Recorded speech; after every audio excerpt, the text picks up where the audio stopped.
Today, the day Miami acquires Giannis Antetokounmpo. Welcome into the Heat Report by Chat Sports. I am your host, Nick Roloff. This episode is presented by PrizePicks. There has been a lot of smoke over the last 24 hours that a deal could be happening soon. A lot of people believed it could have actually happened last night. We went live on the channel in an impromptu live show. We appreciate everybody who joined us. If you missed it, that's why you got to be subscribed to the channel. But we talked about Tyler Herro buzz gaining in terms of going to Detroit in a 3-team deal, the potential Lakers 4-team deal where they are interested in an Isaiah Stewart or a Khahil Ware. We'll kind of recap all of that for the people that did not see our live show yesterday and talk about why I think the trade could be happening later today or maybe even tonight.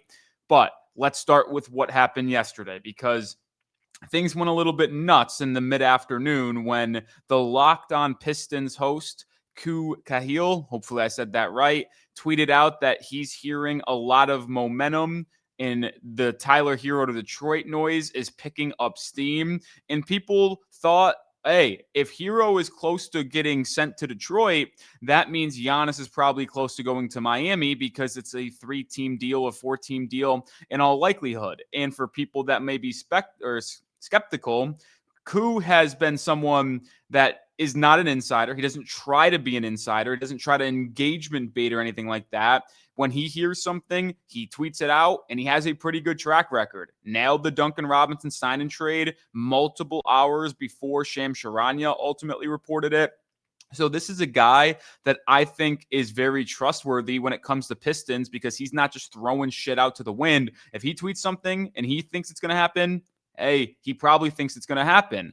So it feels like the Pistons are closing in on getting Tyler Herro. Now, he also added in his tweet, Milwaukee, I'm told, is the side that is left to actually push through with it. They're wanting to extract as much value as possible for Giannis, rightfully so, and they want to make sure they're not leaving any meat on the bone. Many insiders and reporters have said over the last 2 weeks, this has made the Bucks incredibly frustrating to work with some teams. So I'm kind of with Koo here to where I think for the most part, the Heat Pistons, they have everything ironed out. Like Miami is completely cool with what they're getting from Detroit in terms of value for Herro, and either some of that's going to Miami, some of it's going to Milwaukee, or some of it's going to a 4th team. I've theorized that it's likely going to be Caris LeVert, Isaiah Stewart, and pick number 21.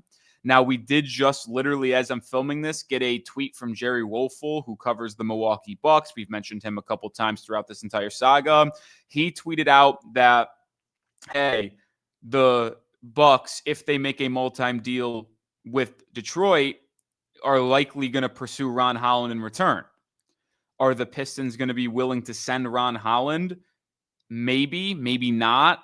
I'll say this. They're not trading Holland, Stewart, LeVert, and a first-round pick for Herro. That ain't going to happen. So if Milwaukee wants Holland, they're going to have to choose.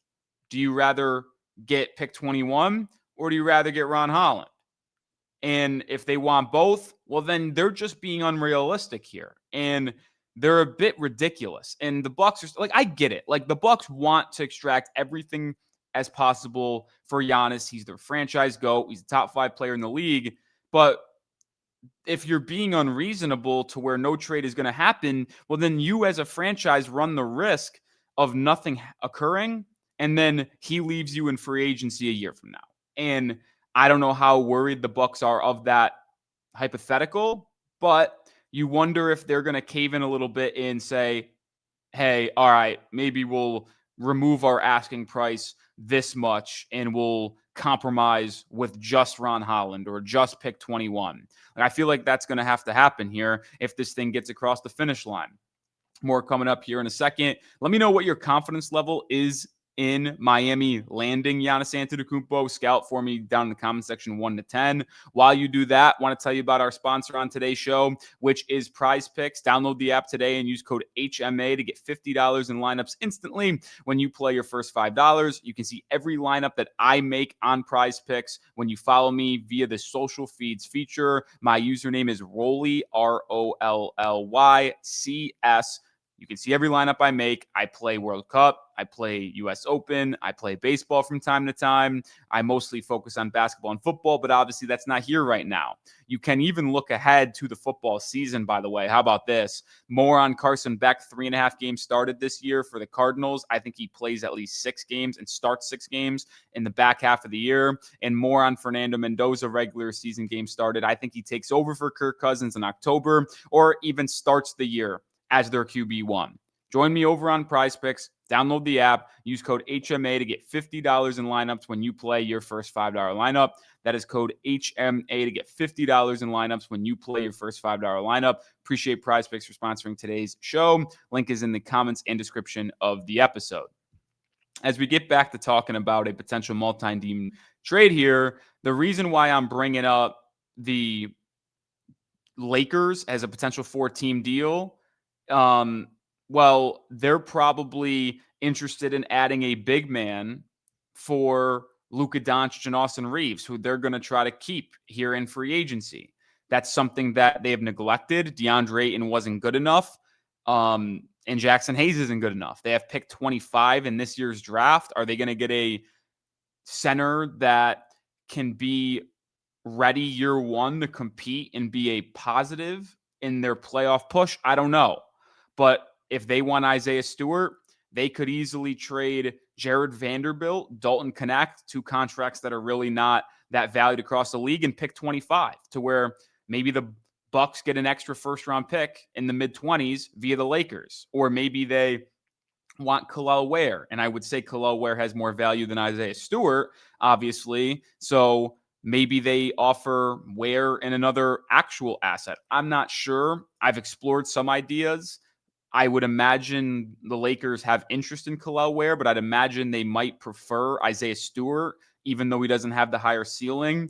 He is more ready to perform and play in the postseason in big-time moments. He has experienced it. He's a physical guy. He's a good defender, 1.6 blocks per game this year. So that's certainly something that I would keep an eye on here if this thing ultimately gets done. But here is the reason why I think today that might be the day we get a Giannis Antetokounmpo trade.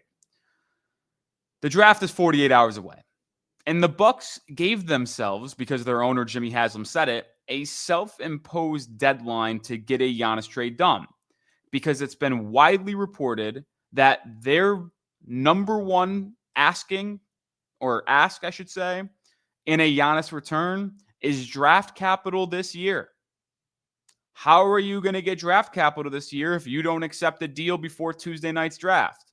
Maybe Milwaukee drags this out till tomorrow or even maybe Tuesday morning or Tuesday early afternoon before the draft. I find that incredibly hard to believe. Why? Well, don't you think Milwaukee wants to finalize their draft plans heading into Tuesday?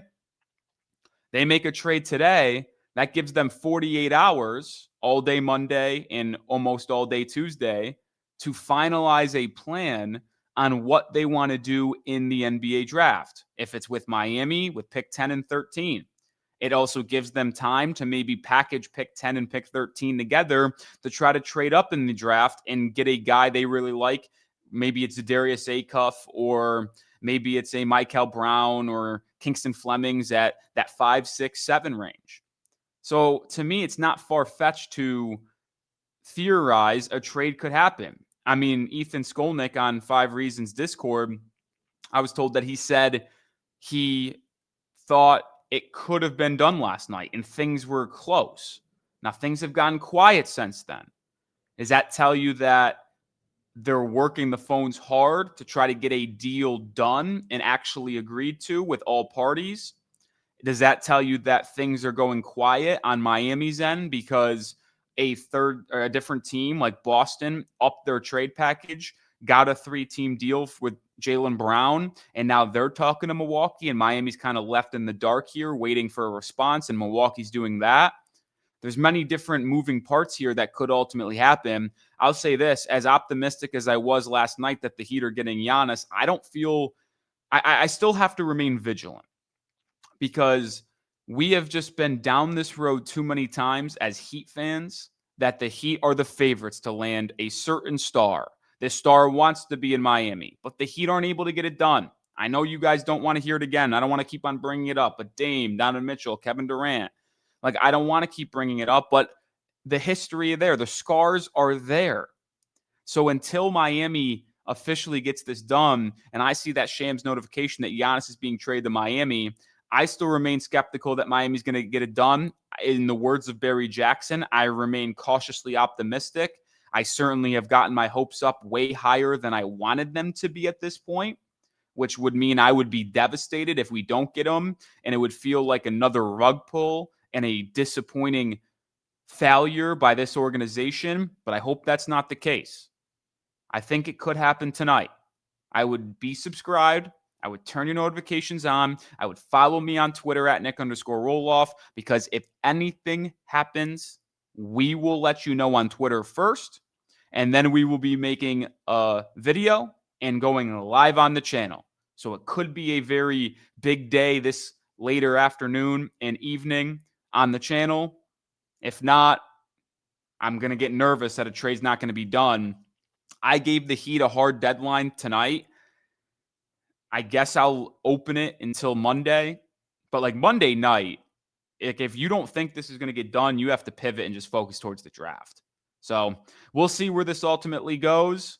But like I said, be subscribed, follow me on Twitter, turn your notifications on, because we're in for a bumpy 24 hours here, folks.